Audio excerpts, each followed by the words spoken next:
penyakit kulit.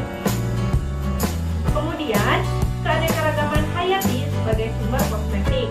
Yang pertama, bunga mawar, melati, cendana, dan kuning dimanfaatkan untuk pewangian. Bengkoang, alpukat, dan beras digunakan untuk menghaluskan kulit. Kemudian, urang-aring, lidah buaya digunakan untuk pelumas dan penghitam rambut. Kemudian, keanekaragaman hayati sebagai sumber pandang. Rami, kapas, pisang hutan, atau abaka dimanfaatkan seratnya untuk dipita menjadi kain dan tahan hangat. Tanaman labu air dimanfaatkan oleh suku Dani di Lembah Baling, Papua sebagai bahan membuat boneka kain laki-laki. Untuk perempuannya menggunakan tumbuhan wen dan kelem untuk pakaiannya. Nah, beberapa hewan juga dapat dimanfaatkan untuk membuat pakaian, antara lain ulat sutra. Kalian pasti tahu kan apa itu ulat sutra. Nah, ulat sutra untuk membuat kain sutra yang tinggi nilai ekonomisnya. Kemudian kulit beberapa hewan, misalnya sapi dan kambing, dimanfaatkan untuk pembuatan jaket. Selanjutnya, keanekaragaman hayati sebagai sumber papan.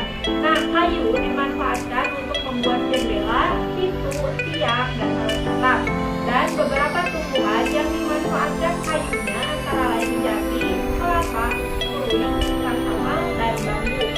Sehingga keanekaragaman hayati sebagai aspek budaya sekitar 350 etnis atau suku dengan agama dan kepercayaan, budaya, serta adat istiadat yang berbeda.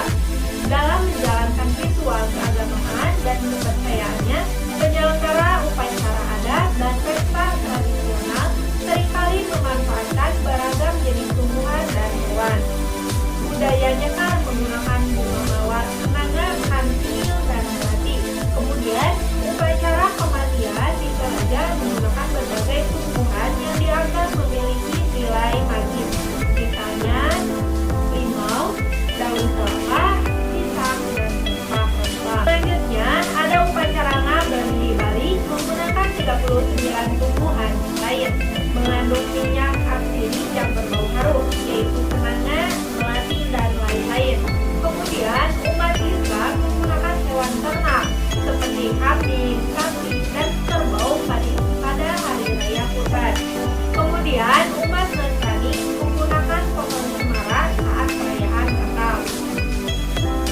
Selanjutnya, keanekaragaman hayati sebagai sumber plasma nutmah.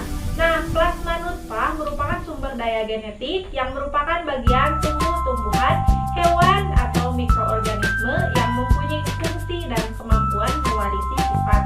Kemudian, plasma nutmah berguna untuk merakit varietas unggul pada suatu spesies. Nah, plasma nutmah sendiri akan mempertahankan mutu sifat dari suatu organisme dari generasi ke generasi berikutnya. Kemudian, misalnya pada rojo lele akan mewariskan sifat pulen dan rasa enak. Dan